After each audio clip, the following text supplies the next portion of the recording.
Hi, happy Saturday. We're back in the car again. We've really been feeling the car videos lately, but this is where we're at, so this is where we're gonna do it. So today is all about finding true love for yourself and absolutely loving the person that you are. And this is something we talk about so much on this channel, but it really is one of the most important things because you're the one who's got you for life, no matter what, no matter where you live, what your environment is, who you spend your time with, no matter what, the one constant is always going to be you. You are always going to be with you. So you might as well learn how to love yourself.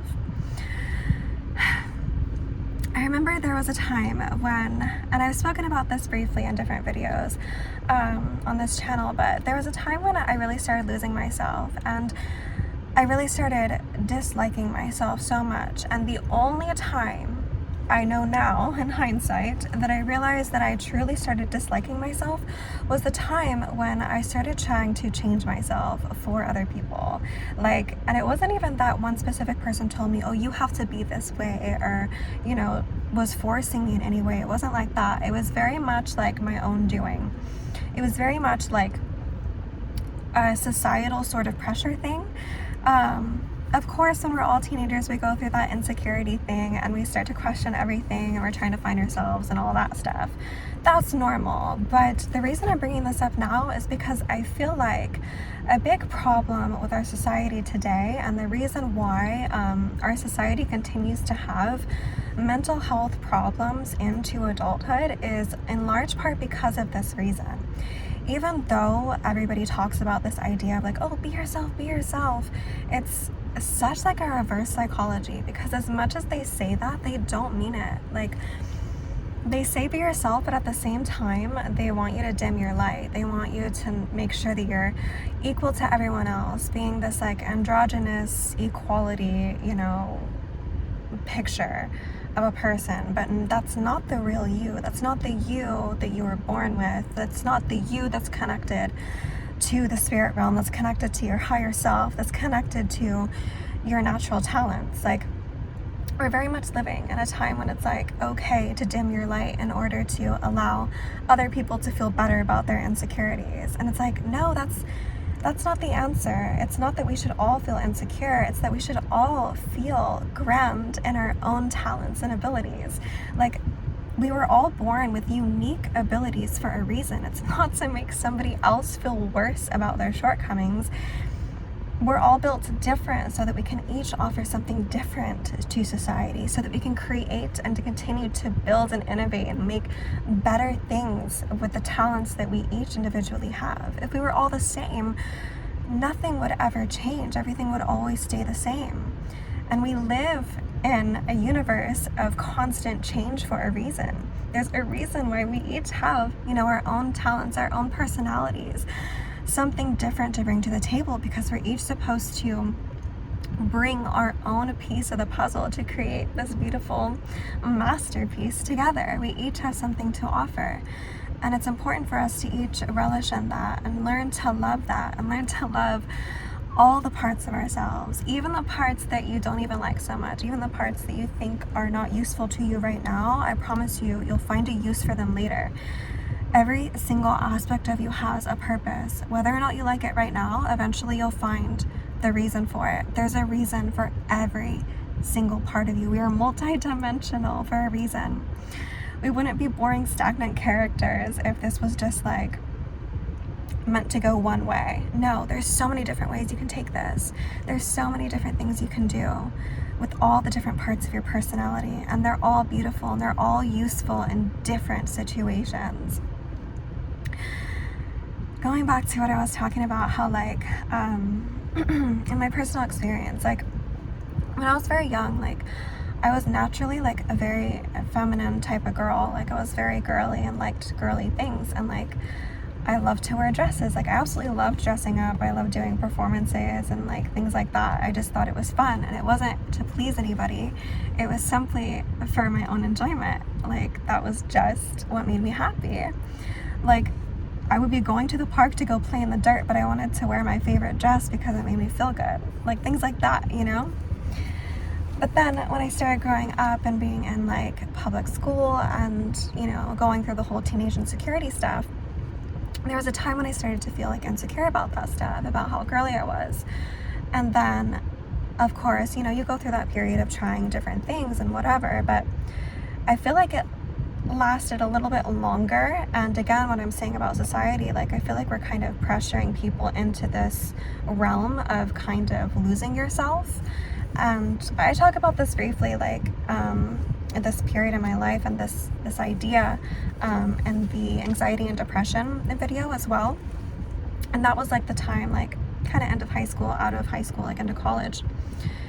More so into college, when I really started feeling really depressed and I really started losing myself completely. And a part of that, like a very big part of that, had to do with this idea that I was very much trying to be this other person that wasn't me. And then of course the medication made that worse. But yeah, it wasn't that like one person specifically came out and told me, oh, you need to be this way, or that's not good, or, you know, not in like complete direct manner like that, but it was more so a societal pressure. It was more so like I could see, you know, all my friends around me doing different things, and people would be like, oh, you should do this too, like this will make you, you know, this would make you more acceptable, this would make you prettier, whatever it was, or this would make you smarter.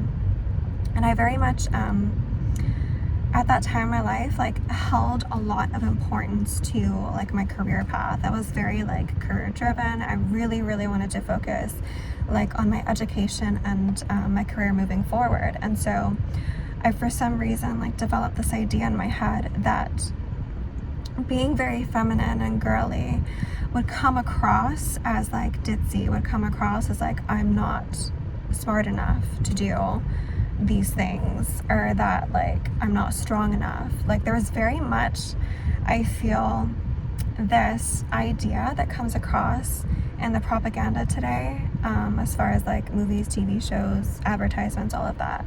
This idea that like being girly makes you like weak. It makes you lesser than.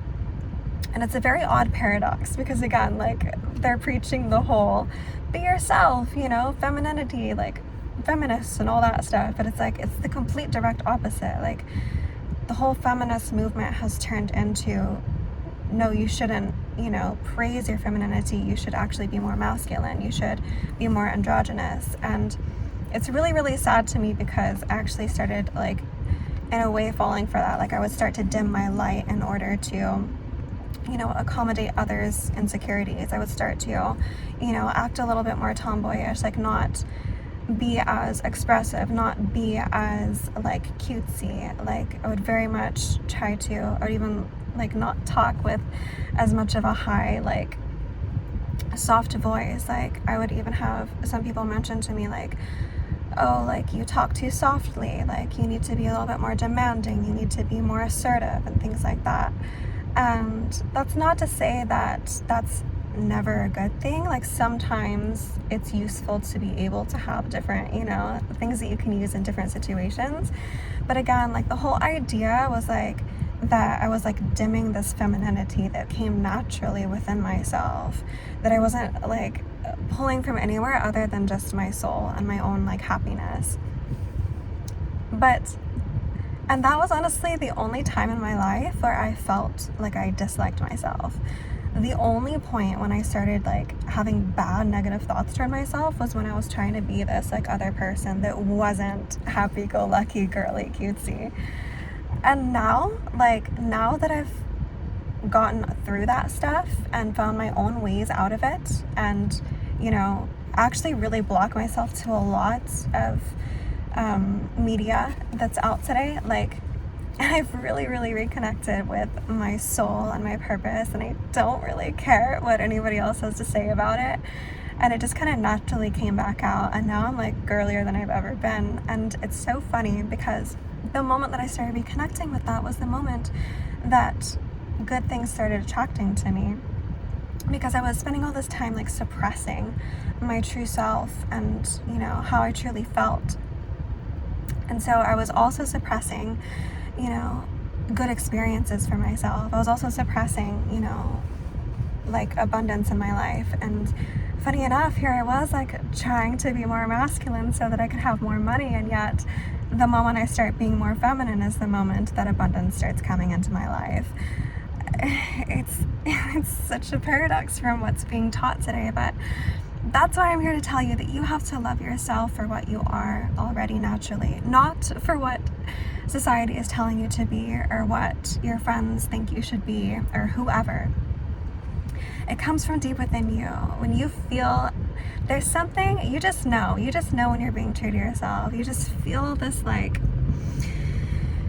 if to me it feels like this ball of energy like inside like the center of my stomach. It's like that's the essence of my soul. Like when I feel that energy ramping up inside of me like that, that's how I know that I'm building my own momentum of my own. I'm really being true to myself, and I get so excited, and that's how I know that I'm like on the right path, that I'm really, really, doing what's right for me personally, not, anything else. I'm not trying to go for anything external. It's all 100% internal. And that too is something we've spoken about before, like everything external, like we get so carried away with these external desires, but everything that you want is within yourself. So we get like this reverse idea that, oh, I want all these things, I want all this stuff that like everybody else seems to have, but it's like the harder that you work towards getting those things, the further away that they get. The moment you fix your inside is the moment that the outside comes rushing to you. Exactly what I was saying. Like the moment that I fixed my inside and I started being true to myself and loving myself for who I truly was again, that was when my external started to match it. Like everything was falling apart when I was disliking myself. And I couldn't understand why. I would strive for these external things. And everything felt like it was like being repelled away from me. It was terrible. I couldn't understand why. I was like, I'm grasping for things, but nothing feels like it's going my way. And it's because like you're constantly in this battle. You're like fighting against your reality. But fix the inside and the outside will reflect that. It's so true that your inner state is 100% reflected on the outside. So even looks too, like if you're struggling with your looks and you feel like, gosh, why do I look so terrible? Like I'm doing all these skin treatments, I'm working out, but I still don't look, the way that I expect that I would look having done all this work. Like we can exercise as much as we want, and you can still not have the muscle definition that you think you deserve after all the work that you've done.